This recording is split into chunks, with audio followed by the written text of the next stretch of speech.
सभी का हमारे चैनल में स्वागत।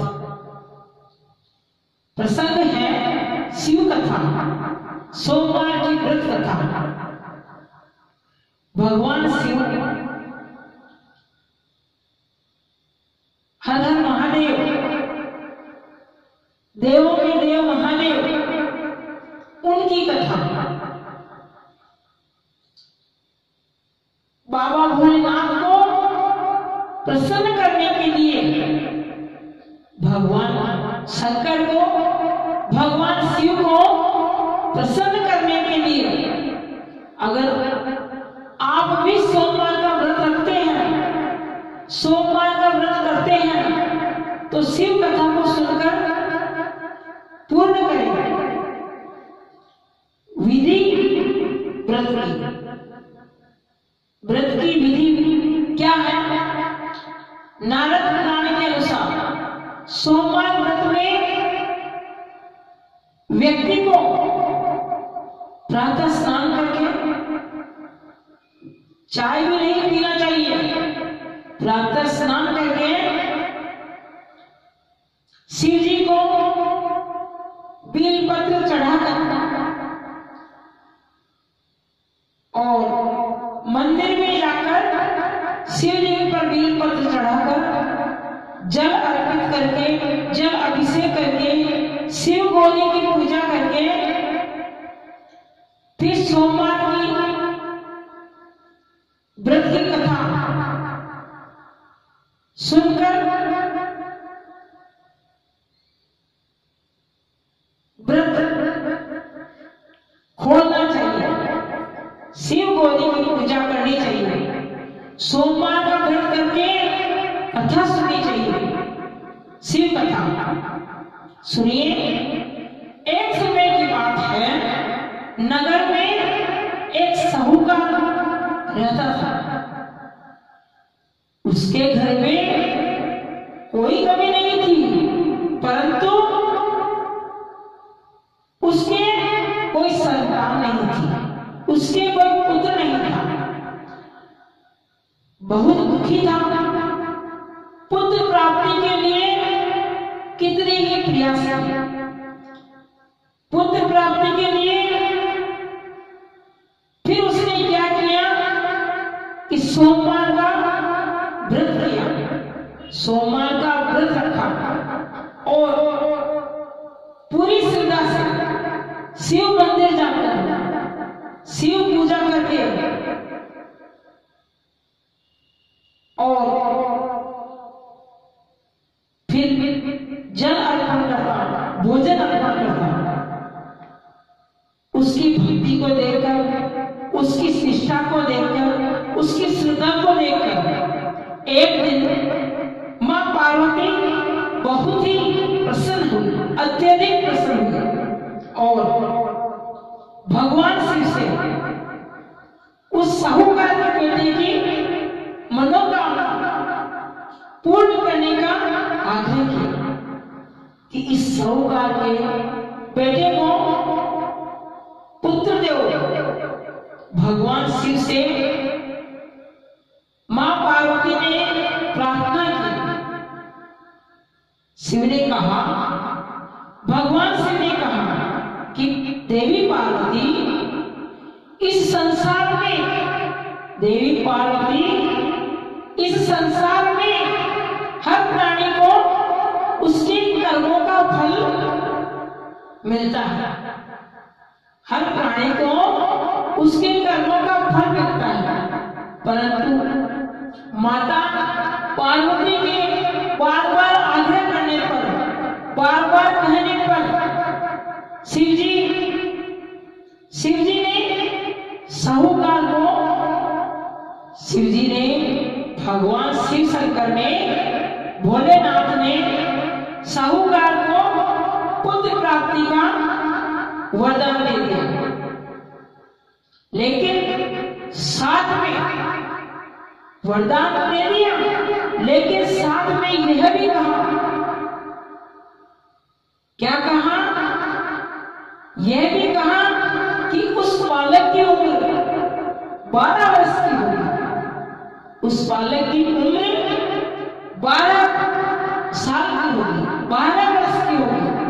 12 वर्ष बाद में उसकी मृत्यु हो जाएगी। पार्वती की बात को, शिव जी और पार्वती की बात को वो साहूकार का बेटा सुन रहा था।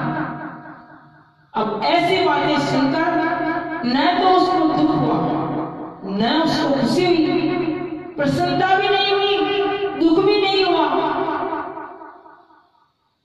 और उसने ये बात मन में रखी। फिर पहले की तरह ही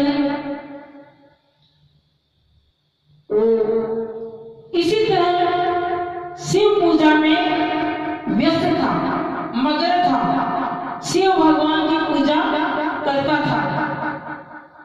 कुछ समय बाद में साहूकार के घर पुत्र जन्म हुआ।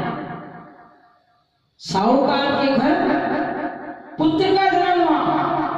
जब वह बालक 11 वर्ष का हुआ, तो जब वह बालक 11 वर्ष का हुआ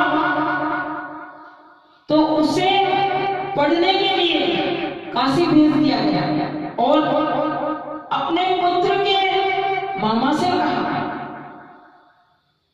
पुत्र के मामा से क्या कहा कि इसे काशी ले जाकर विद्या ग्रहण कराओ, और बहुत सा धन उनके साथ दिया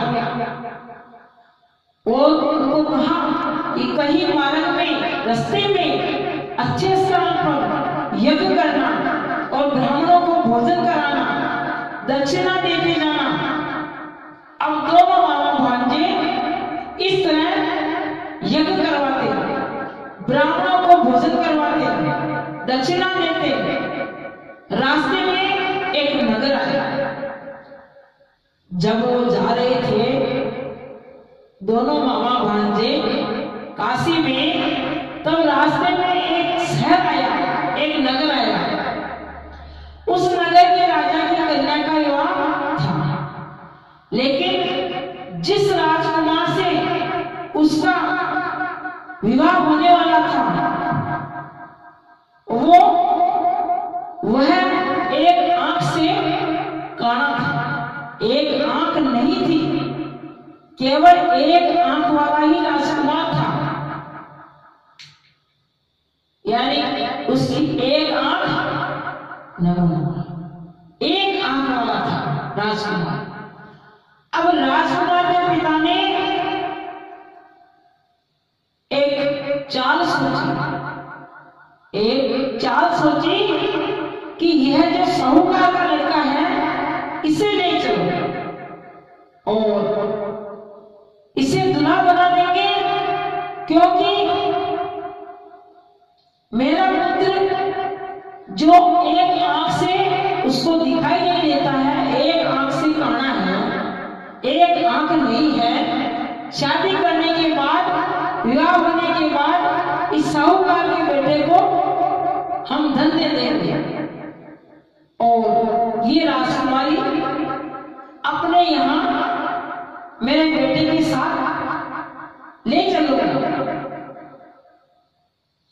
इसे दूल्हा बना देंगे, क्योंकि मेरा पुत्र तो काना है, एक आंख नहीं है। तो राजकुमारी क्या पता शादी के लिए तैयार होवे या नहीं, इसीलिए इस साहूकार के बेटे को ले चलो, दूल्हा बनाओ और राजकुमारी को साथ में लाओ, और फिर इसको बहुत सा धन दे देंगे और हम इस राजकुमारी को ले चलेंगे। अब वो जो साहूकार का लड़का था तैयार हो गया, शादी के लिए तैयार हो गया और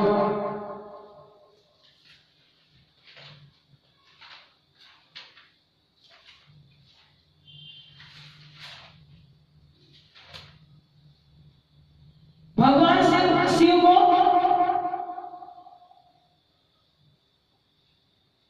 अब जब साहूकार का लड़का तैयार हो गया शादी के लिए। तो उसकी शादी हो गई और शादी होने के बाद में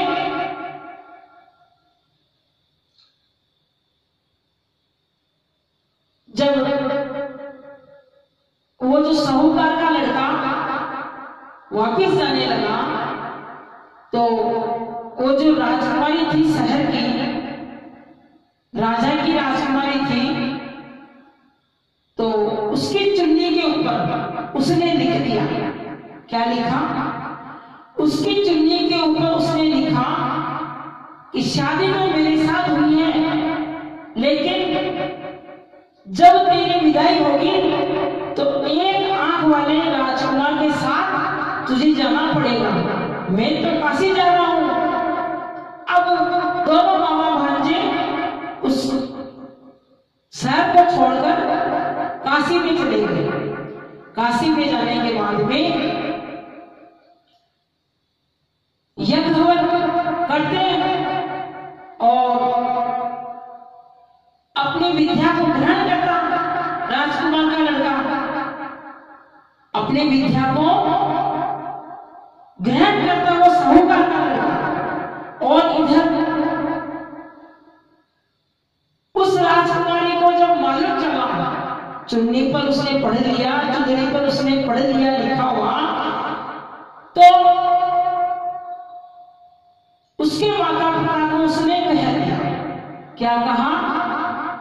कि मैं उस राजकुमार के साथ नहीं जाऊंगा जिससे मेरी शादी हुई है, वो तो काशी चला गया।